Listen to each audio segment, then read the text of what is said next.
That's Just Bull, episode 6. Getting started off. I'm starting to show off, man. We've had great guests on every one of them. Today we have a 28-year professional, Chad Epperson. What's up, Chad? How we doing, Bill? Good. I feel stupid calling you Chad. I'm going to call you Epi. That's what I feel right now. Epi, for everybody just tuning in, or when they do watch this, Epi is the catching coordinator for the Boston Red Sox. He and I we played together in the minors with the Mets. We were roommates. We played cards and gambled money we didn't have. We're gonna laugh about that here in a second. But the 4 World Series rings, Chad. Yes, sir. Man, you dog. Could you have imagined when you were 10 years old, man, that you would possess 4 World Series rings? Not in a million years, man. Not in a million years. You know, I don't think when we were growing up, our goal, at least mine, was just to be in the major leagues. Yeah.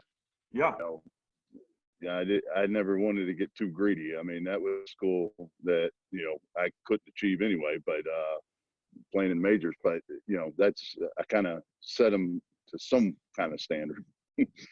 Yeah, man. I saw an article on you that's worth discussing. It was about you as a kid, and I did the same thing. And I saw an article where you guys had a game, maybe a little league game, and your family had a vacation scheduled, and you stayed with another family because you didn't want to miss your game, right? I did the same thing one time. During All Stars, and what I got a kick out of was the mother that you stayed with. She told, and guys, I apologize. This is, you guys hear this? This guy, I told him to do this first, and apparently my Spanish, I said do it first. I think what he heard was, when I start this, come right by the window. So I got to clean that up. But anyways, she says, my son loves baseball, but she don't love it like Abby does. I mean, that you ate, drank, slept it. I mean, everything was baseball for you.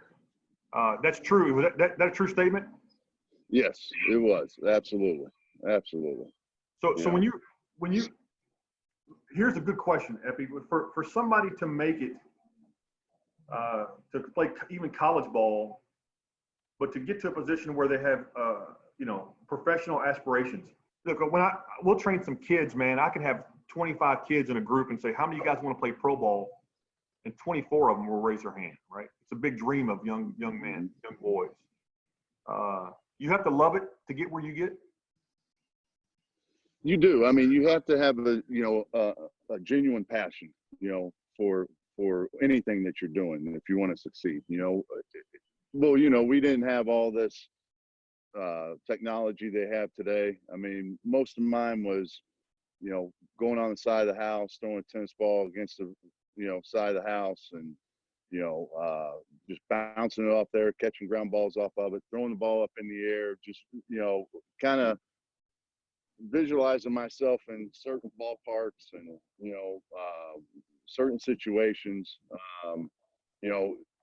I felt like I didn't have my shirt on if I didn't have a glove on my hand, and, so today it's like, there's kids out there that have, a lot of passion for the game. There's no question about that, but they're so easily distracted with this whole society that we have with the technology that, it kind of there's some hurdles there that, you have to overcome. I mean, you didn't have to. We were just, I think Atari may have been out when, at some point in time when I was a kid, but I was just strictly baseball. If I had any free time, I was in the yard doing exactly what I was saying. Yeah, I've told a story when I was a kid. It's funny to hear you say you're throwing a ball off a wall. I did too. we had a nice setup in my backyard where I had this cement slab where the house bent, and so I could feed myself for hours. Mhm. And I used to go back there, and I'm talking 7, 8 years old. I had already, I was watching it. I studied my baseball cards, and I would imitate these guys. And I'm talking about guys. When I say guys, I'm talking about Dave Concepcion, the shortstop of the Reds, and I'm talking about guys that uh, people don't talk about much anymore. I mean, these are great big leaguers, Mhm. but not necessarily household names, right? Sure. And I remember a friend would see me over there. He'd come to the backyard. In my mind, I was thinking, oh no, he was going to ruin my good time, man, because I had a whole game going on in here. Yeah. Oh yeah. And so I got you right there. But yeah, I loved it, man. Nobody had to get me out in the yard, and reading that article, I saw it was the same with you. I mean, Well, hey, you got two choices. You want to go on a fun family field vacation for a couple of weeks, or do you want to stay with some friends and play baseball? It's a no-brainer, right? no brainer. No No brainer. I brainer. love my family. Don't get me wrong, but That's right. That's right. that was a no brainer. It's funny you mentioned that because my papa used to take me down to Fort Myers where I grew up. Yeah. The Kansas City Royals held their spring training in this place called Terry Park, and he would take me. My papa would take me, and after that game was over, I couldn't wait to get home. And I remember UL Washington. He always played with a toothpick in his mouth. And I ran right into the house, right to the kitchen, grabbed me a toothpick right outside. And I was UL Washington. And come to find out, UL was a really good coach for us in the Red Sox organization. Ended up like one of my second years in spring training being right next to me.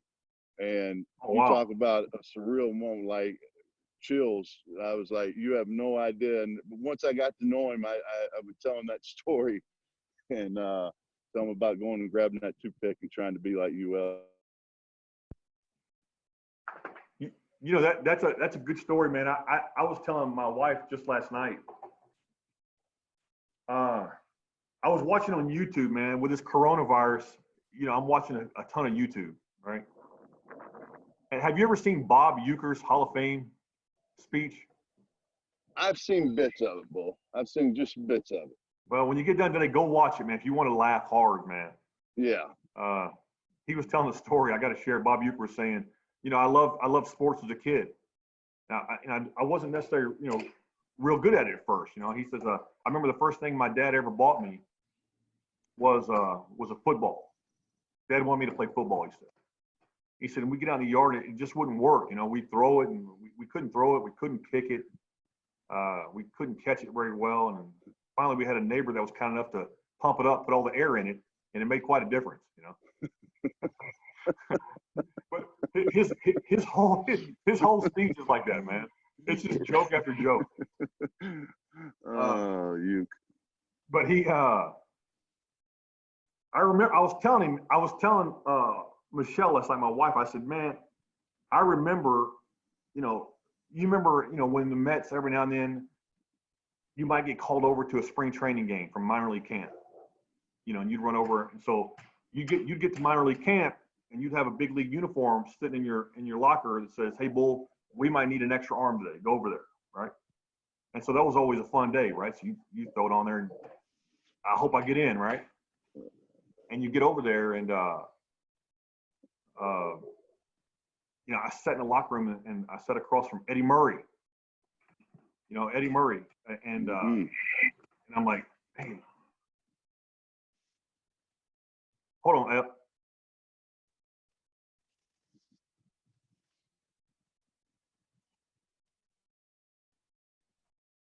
I had to get my son to help me with the dog. The very problem that you were talking about. I tell my 16-year-old, help me with the dog. He thinks I sit there and look at his phone. But, so I'm sitting across from Eddie Murray, man. I mean, this is the guy, I had his baseball card when I was 7. Yep. And you look at him, and that's overwhelming. It's an overwhelming experience, man. Excuse me. Yeah, it is. It's crazy. It's so like surreal. Yeah, I was the same way with the baseball cards. I had thousands of baseball cards, and I studied them. I would lay them out in my living room and play games, take a little tape ball and just and wherever, do one of these things with Yeah. but I would study those baseball cards, and I mean, to this day, you talk, and it just hits me like I was reading it yesterday. Not all of them, but there's something that may stick out where. Yeah. You and I have been good friends, man. We'd have been Yeah. perfect. Because I love that stuff. I was consumed by it. So you love baseball at an early age. That's obvious. You go to high school. And by the way, it's important to say that you were not a catcher in high school. No, We're not a was catcher. not. I But was not. Go ahead. I was a third baseman, first base, and pitched. Okay. And so you ripped up high school, right? For people. A little bit, a little bit. Did you not tear the cover off of it? No, I mean, I was, I was okay. I mean, I wasn't like, our school had, Bishop Barreau down Fort Myers. It had, they were able to recruit. So, there were a lot better players than I was on our baseball team for sure.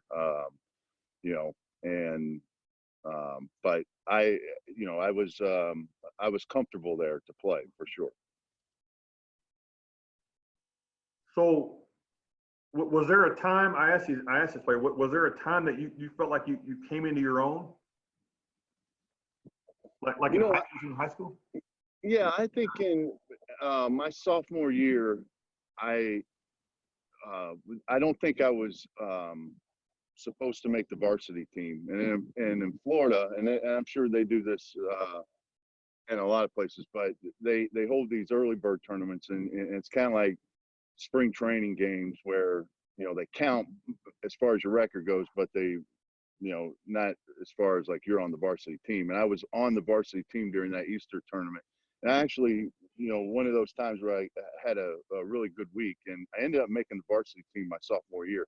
And I think that gave me the confidence moving forward to allow me to feel really confident going into my junior and senior year, which was a huge impact for me. You gain this confidence. You end up going to Seminole Junior College or community college, right? Correct. And just so we know, that's no average baseball community college. That's pretty good. Yeah, so people get it confused. I went to, there's two Seminole JCs, and the one you're talking about is in Oklahoma, and they're a really, really good program. Okay. I went to the one in Sanford, Florida. It's in Orlando, just outside Orlando. Okay. So I ended up going there for 2 years and played first base. I was recruited to play first. So it wasn't until my sophomore year, toward the end of my sophomore year, that a scout, Jim Marshall from the Mets, had pulled me over after a game and said, can you catch? And I was like, well, I would like to think so. He goes, well, I'm just going to be honest with you. He goes, your feet are too slow to play third and your arm's too good to play first. So I feel like if you commit to catching, I'll take a chance on you. And, at that point in time, he had me, so I agreed to it. I think he ended up having conversations with our coach, because toward the end of, our season there, I ended up going behind the plate, and it's a different ball game there. It really is. And that it kind of, not that I needed a jolt, but man, it was like, wow, this is going to be awesome. And, a new challenge. And I embraced it the best I could. And, he stuck to his word, and he ended up drafting me in, the 1992 draft. And that's crazy. That's another thing I tell young people, I hear parents will say, well, my kid is X. He's a shortstop, or my kid's a third baseman. And I'm like, let's wait and see what he's going to be, right? I mean, you never know. If you want to play, sometimes you got to play where the opportunity is. You agree with that? No question, no question. I tell you, these college coaches and these pro scouts. I mean, they're looking for athletes. They're looking for that tool, that twitch, that first step quickness, and they they have a different plan. So like as long as you're in a position that you're displaying that, because let me tell you something, you could be playing shortstop in high school, more than likely you're going to move over to second base or somewhere else, in a college or in the pro ranks for sure. Yeah, I tell people, growing up, when me being in Little League, I played shortstop all the time. You're one of the better athletes, and then you get to high school and the opportunity, the guy wanted to put me at third. I had never played third, but I didn't care. Somebody's asked, I had a kid one time, kid or the parent, they felt their kid was a shortstop and I was going to put him at third or something. And he says, I don't really know how to play third. And I said, well, so when the ball comes to you, you catch it. And then you throw it to somebody else who can catch it. And that's how you play third, man. Easy, isn't it? Easy game. It is. It is. So yeah, you go where they put you, man. So then you get drafted by the Mets, and this is where I want to embarrass you a little bit. I want to brag on you. So I think when you and I met, so I was a third baseman one year with the Mets, and they converted me to pitch, and that's when you and I played together in the same year. Yeah. And I was a roommate with Epi, and but it's funny because people who don't know you now, who are just listening to you for the first time, and they hear your resume, what's cool is if they see you out in the street or grocery store, or you're a very humble guy, you're a very nice guy, very kind. And then there's a different walk on the baseball field, and a lot of these pro players have this. They kind of have this in them. This, you could say arrogance, but it's just the confidence of competing, right? You're coming to win, and you know how hard it is to win at the pro level, obviously, especially when the higher you get up, it gets even more difficult. But everybody's so good. What I do know is that the first time I saw you swing, and I think I was shagging balls. We're doing BP on a field in spring training. I thought, and this guy's going to break his back. I mean, he is. Your swing was not for the faint-hearted, man. I mean, you came for business. Did you have that always, or was there a time you said, "Hey, man, I'm not getting cheated in the batter's box"? I think, Bull, it's the only thing I knew. And it probably kept me from, reaching a lot of my goals. But I could only play redlining. There wasn't this. If I felt like if I wasn't doing max effort stuff, whether that was BP, whether that was catching sides, catching in a game, whatever it was in between the lines, there was just something that. I had to have that max effort, and again, that I wouldn't encourage anybody to do it that way. It was just how, it was all this. I have this opportunity. I'm not going to leave here knowing I didn't do everything I could, and at that point in time, everything I could was doing it, balls to the wall, if you will, and so. Again, I wouldn't encourage that to anybody, but that's just where I was at that point in time. Well, I tell you, and so people, this better than anybody. Catchers are a valued commodity in baseball, especially pro ball. If you can receive well, throw a few guys out, and you can stick around. But it's also just like every position on the field. It's highly competitive. I mean, you run into some tough cats. When you grew up in Florida, I grew up in Texas, and what a lot of these young guys don't understand is when you play in that area and you end up doing well in that area, there's a whole new world of these. There's guys from Dominican and Japan now, and Canada and Mexico and Puerto Rico and Venezuela, and they're good, man. They're real good. I mean, the competition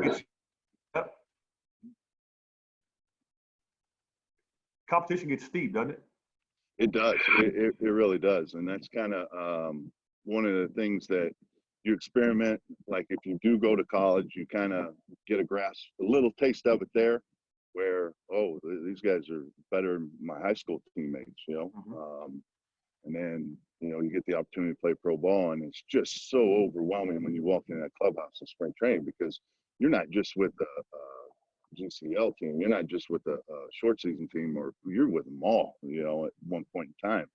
Yeah. And man, you see these guys that, you know, I remember, oh, that guy's in Binghamton, you know, and you know, it's Yeah. like, wow, what a stud. I mean, you know, it's like, but you get onto that field and none of that has to, you know, none of that can be in your thoughts, because you're focused on what you're trying to do. But I tell you what, you're absolutely right.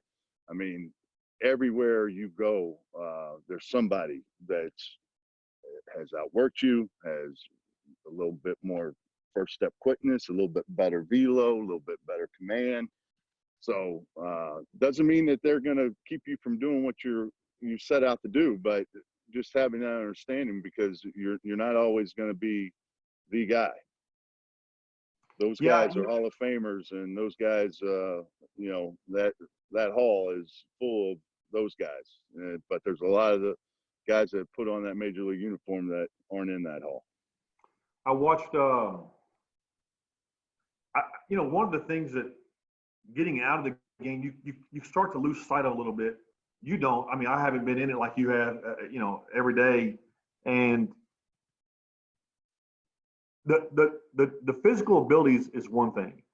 The precision of the execution is really what makes those guys big leaguers. I remember I saw it was either last year or the year before. I was watching a game, and I rewinded it several times, and it was a great play to just a regular fan, but to me, I saw something. It was the Astros game.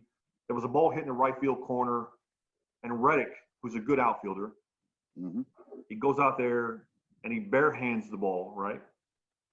And he doesn't even take a step. He just kind of spins.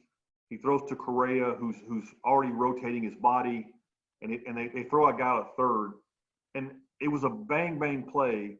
And if they had wasted an extra 0.2 of a second, the guy would have been safe. And they're already physical freaks, but it's the precision. People don't know. I mean, how much time. I remember being a pitcher and you know, doing PFP, you know, pitching fielding practice, where we're just running to first to cover ball. We would do it in minutes. You're like, I got it, man. I can, you know, I can cover first, but you do it so much to where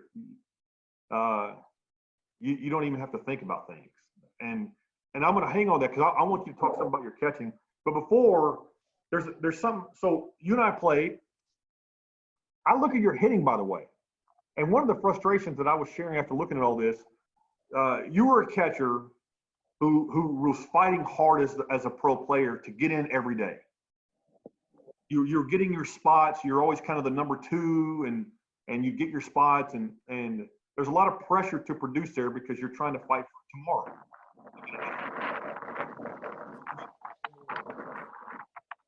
You hit 241 in your career, and some people may say, well, that's not 300. 241 as a catcher is respectable. There's not a lot of guys in the big leagues that are hitting a whole lot higher than that. Do you feel ever, without, you know, I know you, because you're a gracious guy and you're humble. Did you ever feel like you should have got a bigger opportunity as a player?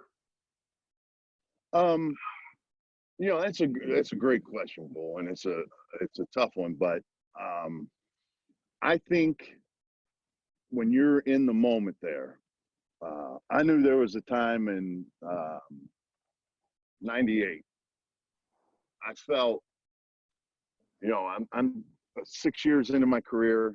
I'm in Double-A in Trenton, and I'm putting up some really good numbers in the early going. And I thought at that point in time, like,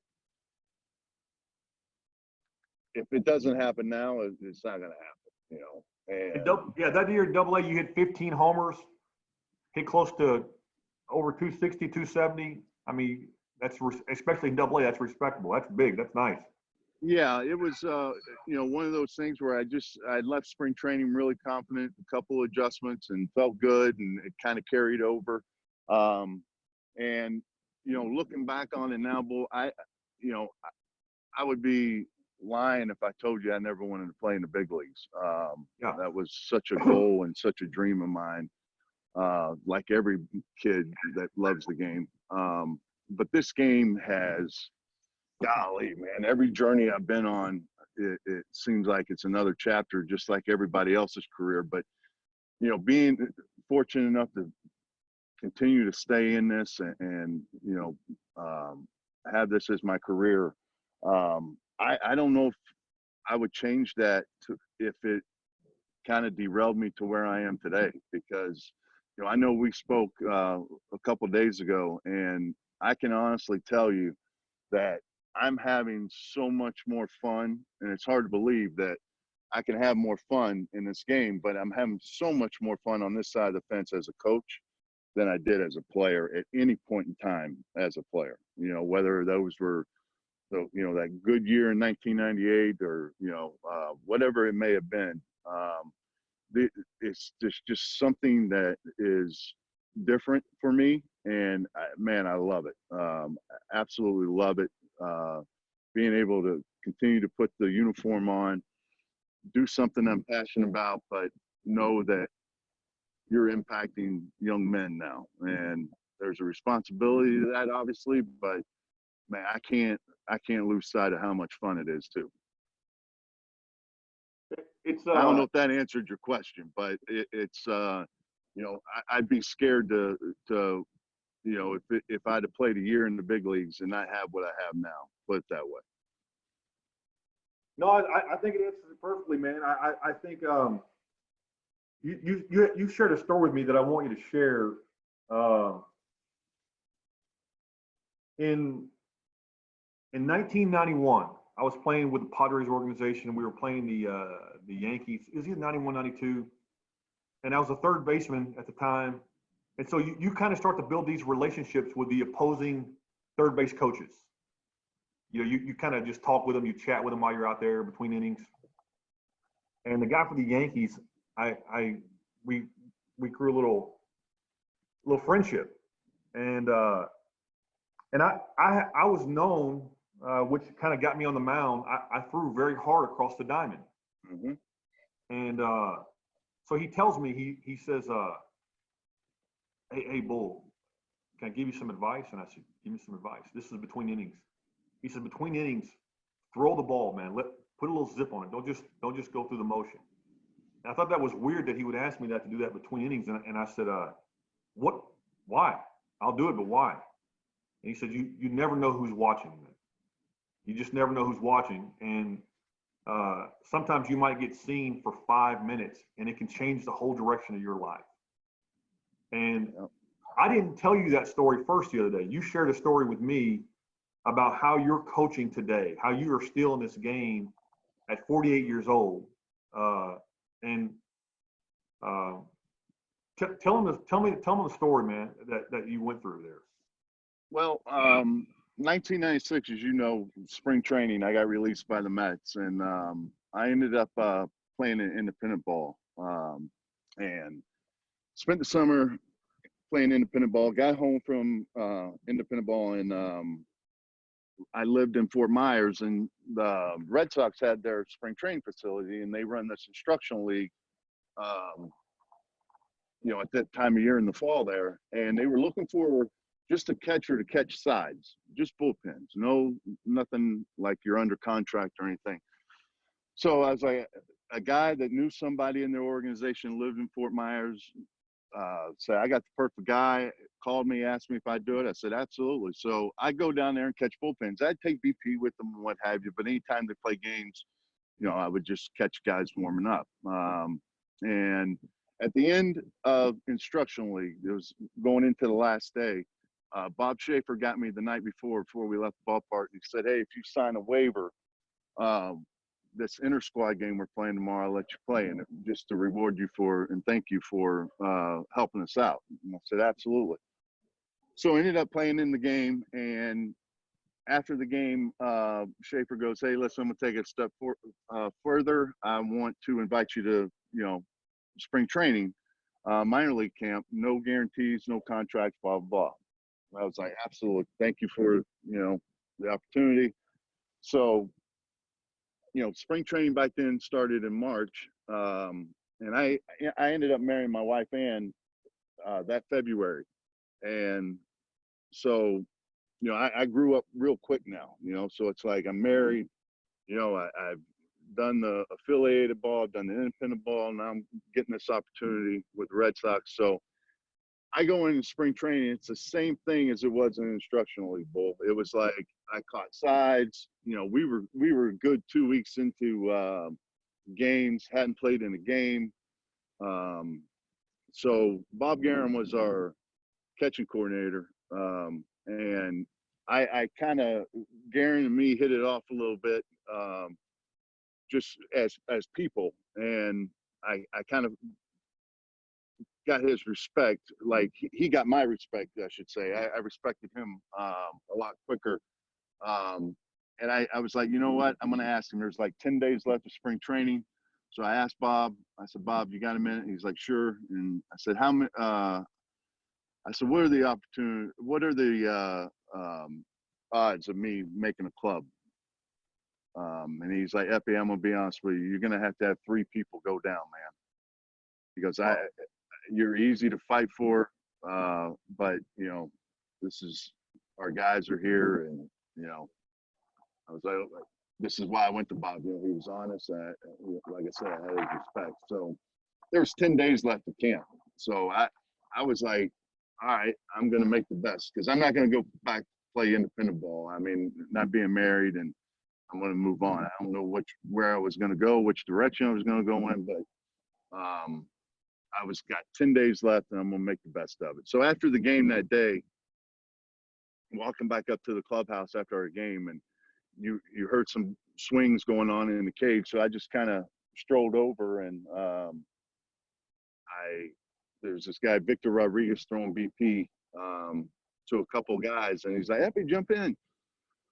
So I jumped in, and we're hitting for a few, and the next thing you know, Bull, this golf cart comes over, and this guy is in full uni. This older gentleman is in full uni, and then there's this other older gentleman in like a business suit. Kind of an odd couple, but they pull up, and we keep rotating in and out, and then the next thing you know, this gentleman in the full uni, he's like, hey, what's your name? And I told him. He goes, what'd you hit last year? And I was like, well, I played independent ball. He goes, I don't care where you played, what'd you hit? So I told him. He's like, Victor, get these guys out of here. And next thing you know, it's just me and this older gentleman and Victor, and we're hitting. I mean, we had to hit for another hour, and Bully ended up saying, hey, yes. I was like, holy cow. Call your friends. This is yeah. Yeah. And I mean, I still get goosebumps. I don't tell the story a whole lot, but like I told you, I ended up telling our farm director, Crockett, that story in spring training. But the next day, boy, I walk into that spring training facility, and I had coaches coming up to me. They ain't never said anything to me before, introducing themselves. This is 10 days left to go in camp. And a couple of the players were like, hey, Guerin's looking for you, Bob's looking for you, and ended up running into Bob. He goes, listen, that conversation we had yesterday, nobody needs to know about it. He goes, you're going to be the everyday catcher in Sarasota. And it was because Yaz had gone into that meeting. Every spring training, coaches had a meeting. He told him that this guy plays every day, And I tell you what, every time I see him, I give him a big hug. And, you just never know in those moments, man, where be in the right spot, right time. I mean, whether it was meant to be, whatever it may be, man. God had sent me to that cage and sent Yaz to that cage and sent Victor to go over there and do some extra work like he always does. I mean, so many intersection of events had to come together for that to happen. And so blessed, And every time I give him a hug, he's like, you should have done better. I said, I know, yes, I know. he so basically he sees you for 5 minutes. He Yeah. sees you for 5 minutes, says, "Man, this guy's swinging," like I was saying earlier, and he stuck his neck out for you. It's incredible, man. And by the way, you want to hear something even? This is how dumb I am, man. I just looked up the guy. I've never looked it up. The guy that told me you never know who's watching. I've told that story, Epi, 100 times in my life about you never know who's watching. You never know who's watching. I tell my kids you never know who's watching, right? You know who it was, man? It was Trey Hillman. Really? Yeah, guy ended up managing the Kansas City Royals. Yeah. Oh, yeah. That's who it was. I didn't know what he's talking about. Yeah, I didn't know it was Trey Hillman until right now. Oh, how about that? Yeah, wow. Trey Hillman. That's who. That turns out I was given pretty good advice from a big league manager. Yeah. Well, but at the time he was a minor league manager. I didn't know him. I couldn't remember his name forever. Every time I tell that story, I'm like, I can't remember the guy's name. Well, he's significant. So yeah. So man, that's an awesome story about so many things. I mean, it's all cliche, but you could say you never know who's watching. It ain't over till it's over. If you still believe in it, don't quit. I mean, keep going. So now you get in and you get into your administrative life of baseball. You become a manager in the minor leagues. And specifically now, it looks like you're in your element, man. I looked at some pictures, and I got to tell you, man,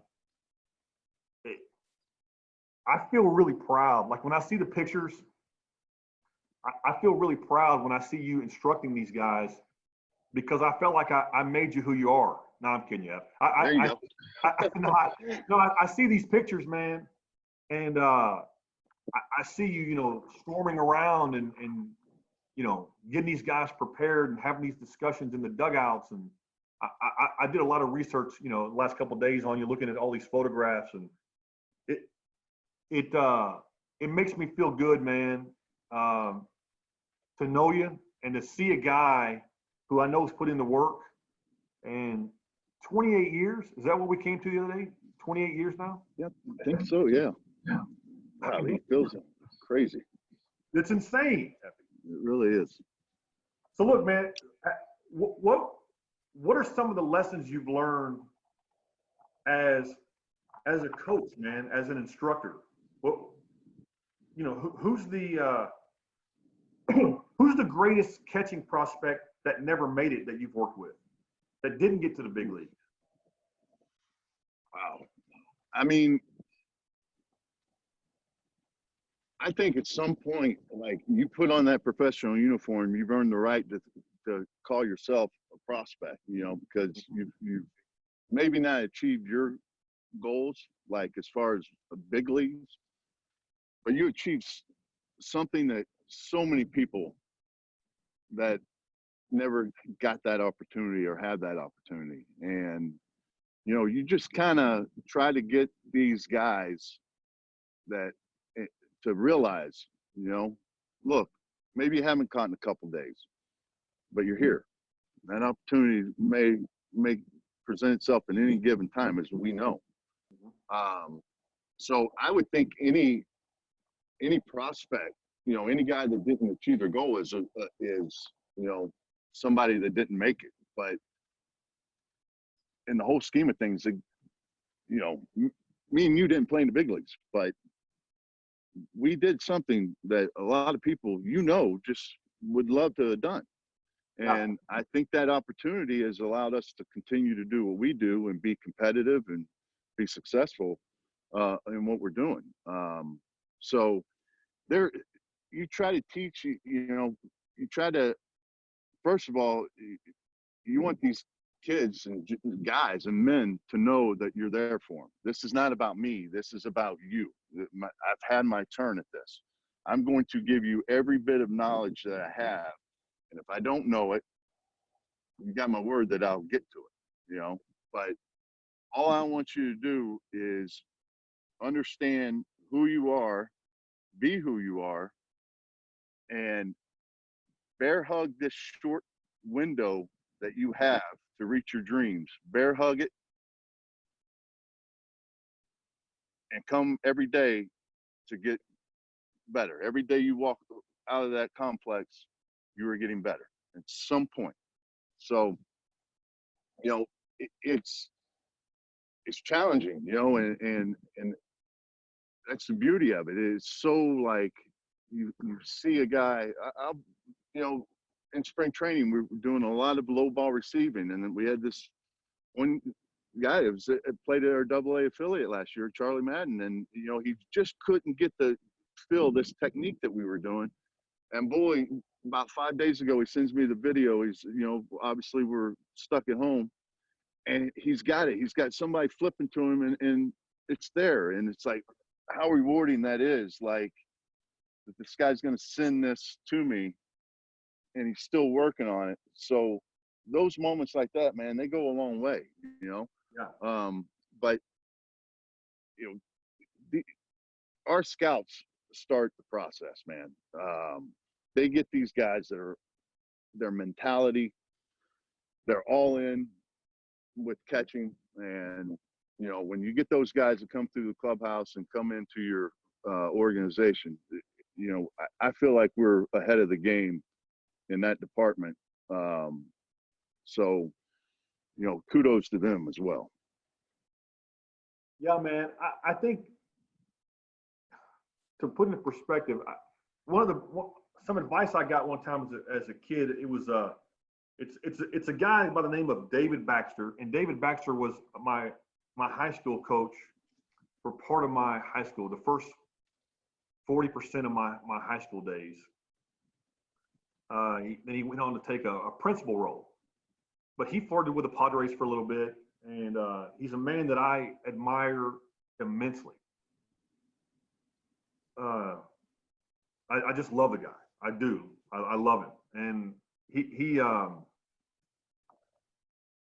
when I got drafted, he came there to help me negotiate my deal. And as a side note, I called him when it happened. Hey, coach, I want you to be here. And he hung the phone up. He told his wife, he goes, man, you know, Bull wants me to be there with him. And his wife goes, well, you got to be there, you know. And he goes, well, I don't know anything about this, you know, but I'm going to be there, right? And all I remember is when he showed up, I opened the door. He didn't even say hello. He goes, we're not saying yes to anything tonight. That was his only advice. But he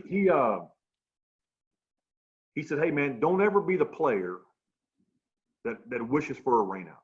Don't be that guy. As a kid, you can't conceptualize what he's saying because you never want to rain out as a kid, right? Because you only play a couple times a week. As a pro, it is a real grind. I mean, your love for the game is going to get tested because you're going to fail more than you ever have. And it's a 7-day-a-week gig, right? Yeah, I mean, absolutely.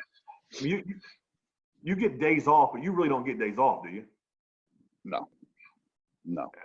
And so I think that's one of the hardest part where people talk about where you are and the work they put in, and you talk about that advice that the guy gives you. He sends you a video. I mean, it's coronavirus time. He's got things to do, man. Yeah. The window, like you said, is this big. And I even think this, man, Ev, do you believe this? I hear guys, one of the things, this is one thing that you probably don't have to deal with as much because you're always in the game. You're always in the bubble, right? When you get out of the bubble, and again, like you've never gotten out of the bubble, right? When you get out of the bubble and you hear people talk about baseball sometimes, it can be frustrating. It can be frustrating for me. And I hear players talk about, you know, they'll talk about player salaries and what they make. And don't get me wrong, man. I don't know one man or woman in the world who doesn't want to make millions, regardless of what it is. Whether it's playing baseball or cutting potatoes, you'd like to make $1 million. But I genuinely don't believe that anybody that plays at that level is doing it for the money. It's doing it because you love it. You love it. You agree with that? Yeah, absolutely. You love it. I mean, no question. I mean, And you know what? That's just who we are because, like, you know, through minor leagues, as we played together, we didn't make no money, you know. Sure. And like you said, I mean, we acted like we did in some of those card games, but we didn't make no money. So I think it comes hand in hand. You just know that opportunity to make money, but you're not like focused on that. You know, but every year you make that money, but you're like, this is all I know. This is what I do. You know, I mean, so it kind of, you know, you just learn to deal with it. You know, you learn to deal with it, and unless you're a player, you're ever going to get filthy rich off this. You know, like a good player. You know, but I don't think you ever look at it for the money. You know, you obviously have to have a good support cast and understand, like, hey, this is what you're getting into. I remember when I met my wife in 1992,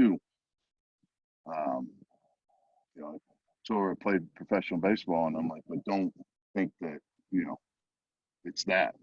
And she went along with the ride, and, you know, but, you know, that support cast is there. But yes, it's you're not gonna don't go into it thinking you're gonna make a whole lot of money unless you can get that signing bonus, and you're able to get that signing bonus.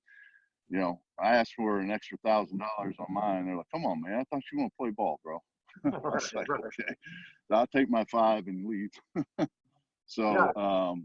Speaking of Bob Euchre the other day, when I was telling you, he said, he goes, if you follow my career at all, you know that I signed for a signing bonus of $3,000. He said, and my parents didn't have that kind of money. You know, right? he had to pay the Braves to play, man. Yeah, it's crazy. Yeah, we would play cards in the minors, and you know, losing $100 back then was crippling. You know, that didn't stop us from shoving it in there, though, did it? No, it didn't. I mean, we were straight faced too. No, I meant. Like, we straight faced, but knowing he ain't got it, I ain't got it, and so, and I was hoping like you would win or I would win, because if there was some paper in there that said I owe you, we knew we wouldn't take it from one another. But we darn sure were going to play like we had it. If I knew I owed you the 110, at least I knew I could eat next week. Exactly. Yeah. Exactly. So man, speaking of family, your wife Ann, who I know, and we all lived together in an apartment. You and Ann and me, and I think we had Jeff Tam with us. We might have that might have been a rotating door, that third room we had. Hey, do you know? I don't know if you remember. There was one year when we were there. We had a massive hurricane. Yeah. Massive. I think it was '94, and they encouraged us to go to the stadium. Clubhouse. Yeah. Yeah, and I didn't go. I stayed in that apartment, and the lights never went out, and it was brutal. I mean, I'm talking about we were getting slammed, and the electricity didn't go out. Can you believe that? That's unreal. I could look out in the patio. I could see cars literally sliding across the parking lot, and I was watching TV. Yeah. I was sitting there on a Cheers marathon. But man, we talk about your family. So Ann, how many kids you got, Ep? I have 2. You got 2, and they're both special. And this is probably where I admire you even more as a dad, because being a dad, it's really why you do everything, right? It's why you get up in the morning. And your daughter is beautiful. And by the way, I got a picture on the promo thing that we sent, and somebody can look at the 2 women in that picture, and one's your wife and one's your daughter, and I challenge everybody to pick which is which. Right. It's unreal. Dude, I saw it again yesterday, and I go, that's bizarre, man. It's crazy. They look like sisters. They do. They look like sisters. They got this. Ann's gonna love you for that. Well, God bless her, man. But your daughter got every one of her genes. Yeah. I mean, it's got the same face, man.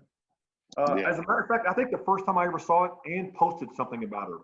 on Facebook, and I said, "Oh, look at Ann. You know, she looks young still, man. I mean, you know, she aged a bit. It was your daughter." And I was like, "Oh my god." Yeah. Uh, so they're all special, but your son has a special story. Mhm. Tell me a little bit about your son, man. Well, my son, he's just turned 21, March 8th. So that's kind of eye-opening for me as far as like, wow, where's it gone? And he's like, hey, you want to have beer? And it's crazy. But he he's at UMass Lowell right now with the baseball club. He's kind of their team manager, if you will, does the analytics and you know does all the preparation for them, and just a blessing that he's able to do that. But he was born in 1999. It was right in the beginning of spring training, March 8th, and he was, I would say, probably 5 or 6 days early. Nothing big, nothing major, and so Ann was like, "Hey, we got to go to the hospital." So we went to the hospital, blah blah blah, and so Drew comes out, and Bull, obviously it's my first kid. I've never been in a delivery room, never seen another woman deliver, a baby, and it came out, and he just kind of looked off. Like I'm like, maybe he's just swollen, or maybe but Ann kind of saw my face, and she's like, "What's wrong?" I'm like, I don't know. And nurse is like, hey, don't worry about it. It's an easy fix. I'm like, well, what's wrong? And it's like, he has a cleft lip. And it's like, oh, no problem. I'm like, okay, I guess it's that simple. Again, I wasn't, aware of this stuff. And, come to find out, we'll make a long story short, this, they came and hit us up later on, literally in the middle of the night. And the doctors, like, there was a list of things when they did these tests. So I guess when you have a cleft lip, he also had a cleft palate. And depending on the severity of it, like, I think out of 1 to 10, he was like around an 8. It can throw your midline off. So through his midline, there's been some issues. So this kid, I tell you, he has gone through 20 plus surgeries in his lifetime, and he bounces back from every one of them. This guy's sanctuary has been the baseball field. He grew up, he was blessed to be in the dugout, be in the clubhouse. He where he is today, I mean, we are blessed, and I know God, somebody told me when this was all going on, God doesn't put anything on your plate you can't handle. And, I was never a guy that really got crazy about stuff, but, this is my child, and it instantly, like, you become overprotected. You become like, so, but watching him, he was so full. He's so full of life to this day. He's so full of fun, and it would, there's a time where, he was so quiet because, people, kids look, kids are kids, and he would come home and, what kind of English do I speak? I'm like, what are you talking about? And, so those things always ate at me. But when you saw him at the baseball field, Bull, man, did he open up. And I just knew he was going to want to be around this game. And it's been probably, and my wife has been a rock. She's been the rock. She's the one that holds it together. Me too, because I'm very sensitive, and she, for somehow, some way, she's always been the strength. But we're best friends, man. We're best friends, and it is the ultimate. Having my 2 kids is the ultimate gift God has ever or will ever bless me with. And I try to give them a hug, talk to them every day. My daughter still lives at home. Drew, even though his school's 15 minutes away, he has an apartment. So, but we talk every day. This is something that has, I am so glad it hit me the way it did, and because I think it's made me what father I am. I'm not saying I'm the best, but what father I am to my kids, and what I try to do and try to be there for. But he is happy. My daughter's happy. And my daughter probably loves baseball just as much as Drew does. And it's kind of crazy. She does a lot. She's with the cheerleading team, but she knows a lot of these transactions before I even know. She'll send me a text, "Hey, such and such got traded," and you're like, "What?" But I know I'm rambling on here, but I could talk for my kids about my kids forever, man. But yeah, we're blessed to have him. I know he is thankful and he knows what he has, and but it wasn't easy for him. It wasn't easy for him, but he never showed his hand. He never did, and I'm proud of him. I'm proud of Alex, and just been blessed. Yeah, man. It's funny because I know, anybody watching who's a parent, knowing that Drew, he went through a lot of physical challenges, and that brings on mental challenges for everybody, right? As a parent, you want to protect your kids, and I'm sure at times you felt helpless. And then it turns out that he's super resilient, might be the toughest of all four, and ends up in the long run. I'm sure even for your daughter, who, she'll be able to tell. I don't know if she tells the stories now, but what a role model for her too, man. She probably witnessed it going through, and so all of you, man, you're right. I think sometimes if you mention God, we hang on to him, man. The answer from him is always good, isn't it? It is. And so that's awesome, man. Epi, I'm glad to hear that he's doing well. When I first read that for the first time, my heart went out to you, and I knock on wood and be thankful to the Lord. Both my sons have always been pretty healthy, and it's you only want the best for them, right? I mean, absolutely. You want them to have everything in life, and so but it's probably made you a better person, man. I'm gonna ask you some. We're gonna get down to some baseball stuff here, man. Okay. Got about 5 minutes or so, but I want to ask you some tough questions. You got to just shoot out the answers, all right? Okay. These are all subjective. It's just opinions. In all the years you've played, greatest player you've ever seen, physically, just the best physical, most tools you've ever seen in any player, any position.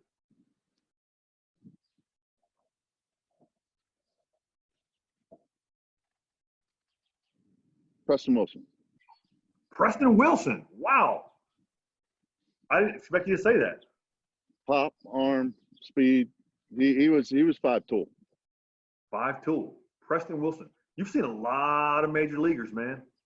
Yeah. Preston Wilson, biggest tools. Mookie Wilson, people who know maybe some of the older crew, Mookie Wilson's son, or stepson, or how'd that work? You bet. What's that? You bet.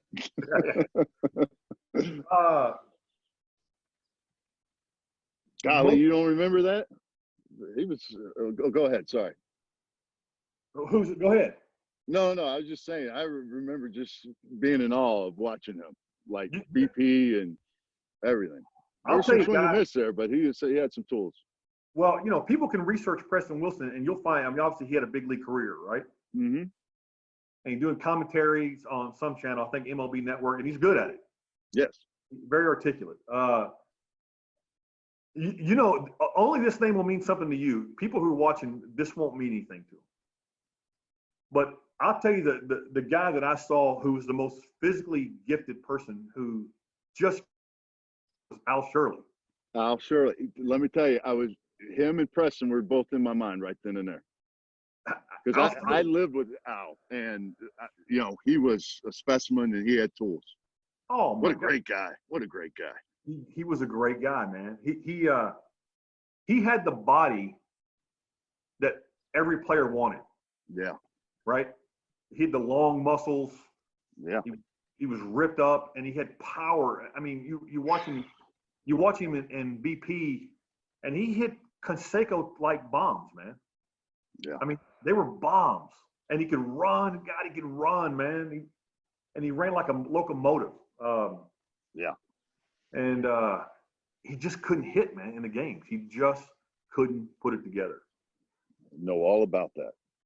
And yeah, and you know, I remember he was the kind of guy, we might go out to a bar, a bunch of players go out to a bar, and Al Shirley would drink milk. Mm-hmm. He wouldn't consume any alcohol. He wanted to take care of himself. And everybody was always pulling for him. They wondered, you know, could he see okay? You know, because he was such a nice guy. And you're like, you got physical abilities nobody has, dude. No doubt. Most inspiring story. How about a guy who you didn't think would make the big leagues who did? Well, there's been a few, and I'll tell you one that sticks out is Danny Nava. Okay. You know, I was managing in Lancaster, California. We had moved out there from Wilmington. He was, we signed him out of the Golden State League, I believe it's called, independent ball. Kind of a, you know, just a fill-in type guy for spring training, a favor maybe. Came to camp. Obviously, he was put on my roster in spring training. You know, not a priority guy. This guy gave quality ABs every time. You know, you tried to pound the table for him, blah, blah, blah. You know, and he ended up having a pretty decent career in the big leagues. Guy signed, he didn't even play college baseball. He was a team manager like Drew is in college. Wow, and he has a big league career. Yep. It's crazy, man. How about this one will be hard, but you got to pick one, all right? Okay. Who's been the most who's given you the best advice in the pro levels? So you can't pick, you know, family members or anything like that.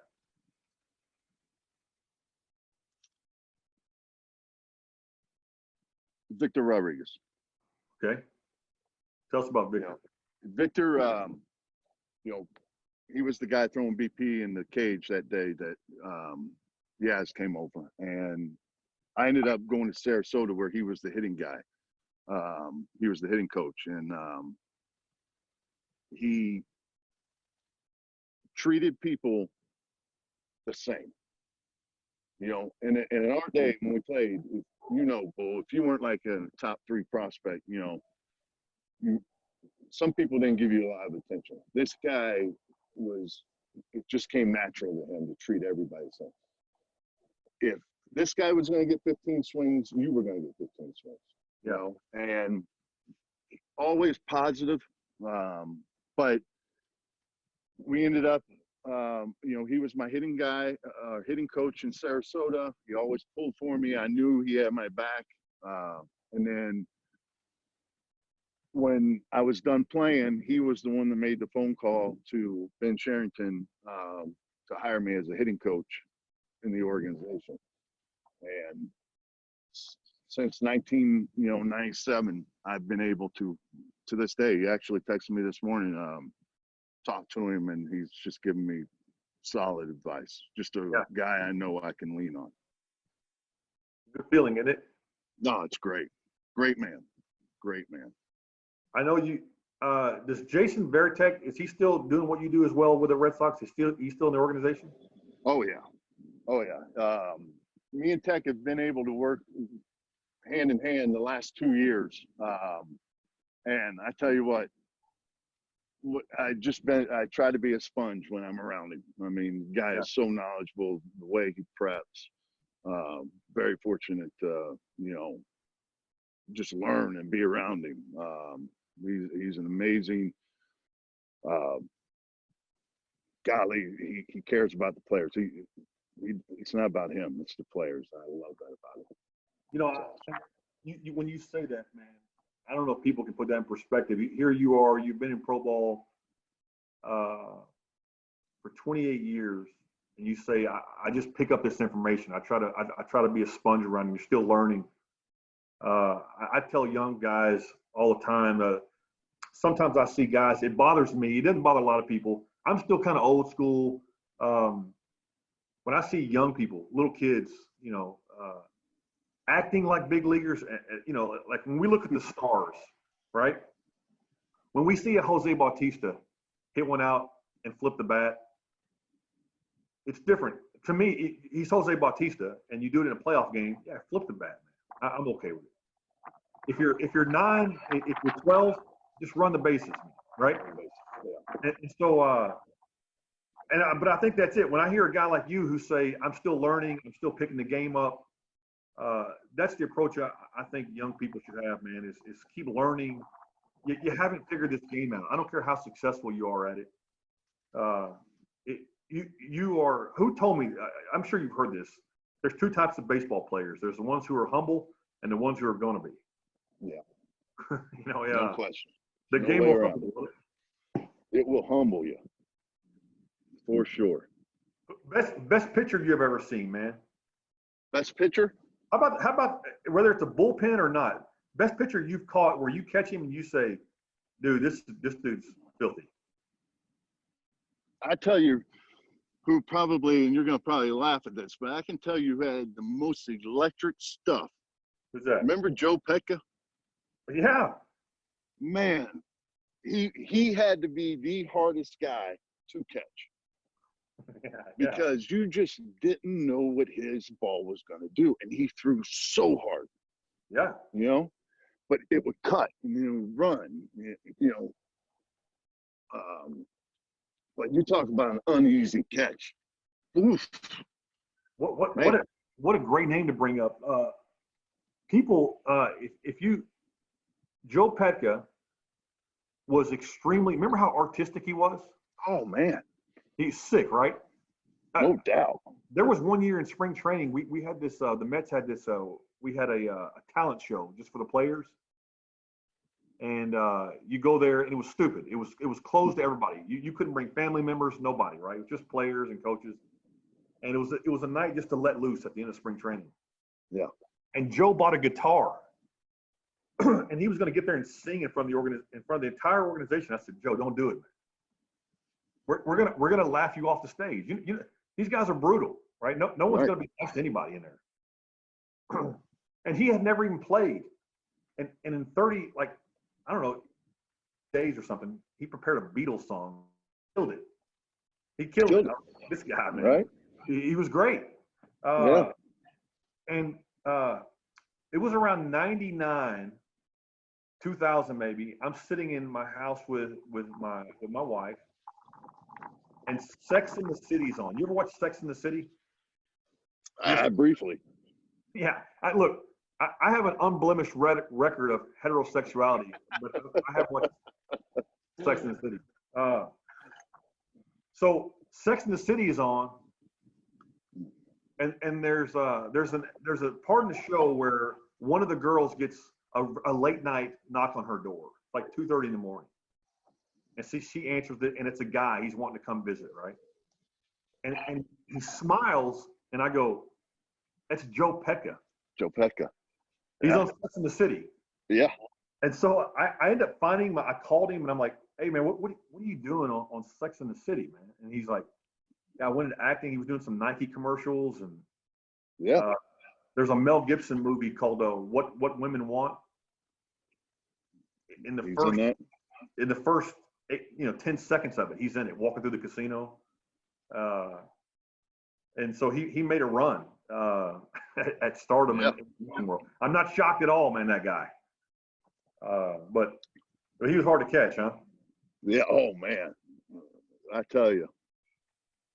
He was tough. I mean, Pulsifer, he was a tough catch. When he came back from that finger, his ball did a lot of crazy things, but he didn't throw as hard as Pekka. I mean, Pekka was this guy.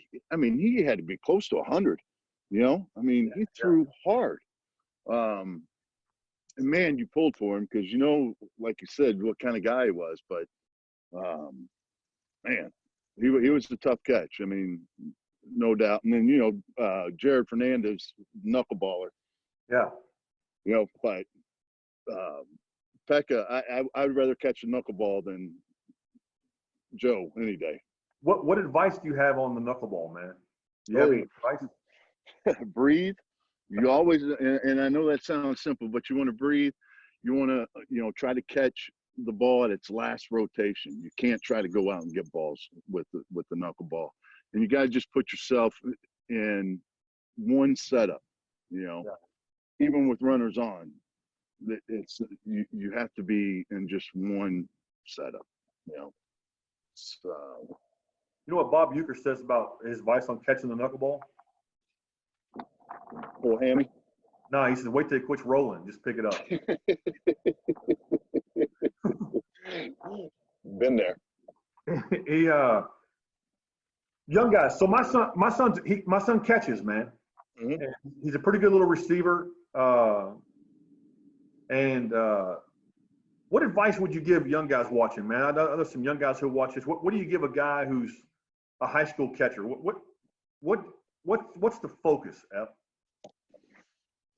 To lead, you know, be the leader on the field, you know. And I know sometimes high school kids, especially, it may not be who they are, but you have to be back there.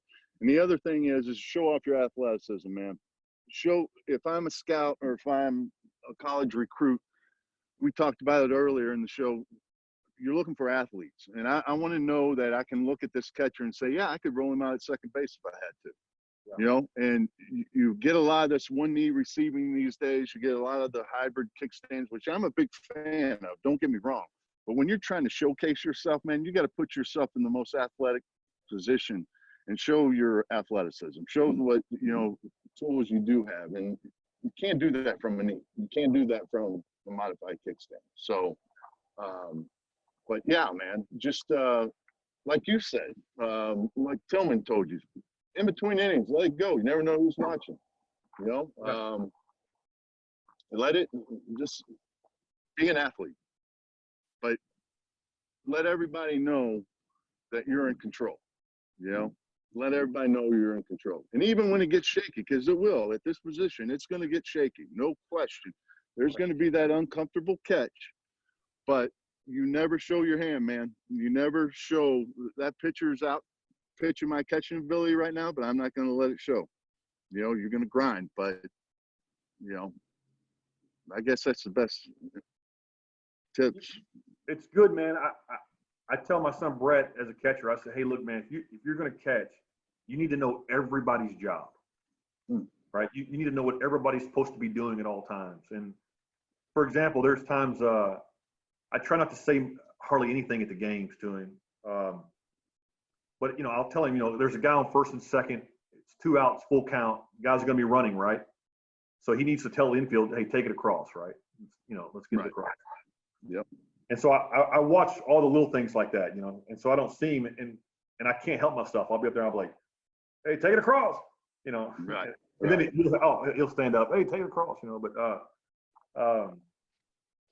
I think too, man, is one of the things I admired about what I thought was the best attribute for a catcher is, and I've thrown to you and the other guys on that team, every catcher at the pro level that I threw to, I felt like I could throw anything at any time, and he's got it. Yep. He made me believe that he's got it. If I needed to throw one in the dirt here, I don't have to worry about what's going to happen. He's going to take care of it. When they were, you know, when things were getting tight, just like you said, it gets tight, and it gets tight on the mound, right? It gets tight at every. All of a sudden, you're in some bind on the mound. Things were going great for 4 innings, and now all of a sudden you're like, this ain't going well. Right. So, but a good catcher could come out there, and you could look at his face, and he had this look of, hey, it's me and you. Let's get to work. I'm with you here. There's something for that. There's something about that in the teammate, but I believe more so as a catcher. You felt like the catcher. I felt like a good catcher was the guy that looked like he was the toughest human on the planet. That's kind of what I always wanted when I pitched. Yeah. I wanted my catcher to, I wanted to feel that. And in pro ball, it's rare that you didn't have that. You know what I mean? Yeah. Yeah. They were some pretty bad dudes, man. That's good advice, Jeff. That's good advice, man. And well, man, I appreciate you being here. Well, I appreciate you having me, man. Great catching up on these stuff. I know it, absolutely awesome. I told you the other day, and I tell other people, man, I cannot talk to guys like you or whoever, Trip Keister. Mm-hmm. I cannot talk to you for years can go by, and I feel like the only thing I do have a concern with, I'm looking at you now. I mean, if I saw you, I would say, oh, look, there's that. You look the same. I look like I got a face for radio, man. No. I was going to say the same thing. You put the cap on, and hey, you're right there, man. Right there. Well, I put the cap on. You'd probably have to wheel me out there. Are your knees shot, man? Nah, you know what? I actually, all those sides I've caught in my career, I'm good. I mean, they've held up, man. I get every once in a while my right knee, when it's cold or it's a rainy day, I feel it a little bit. But man, I am fortunate that I haven't had any knee surgeries or anything like that. I didn't even catch it. My knees they're shot. We're getting old, buddy. Oh, we went and shot basketball last night with my son, and it looks like I look like I should not be out there with him. Hey, man, tell everybody hello. I hope we get back to the season soon, man. Who knows what's going to happen with this, but keep your family healthy. Thank you. You do the same. You do the same. Just know over here in Houston, man, you got a friend in old Bull, man. You got it here in Boston. You know that. Absolutely, man. Thanks again, for having buddy. me. Take care, Be man. safe. You too.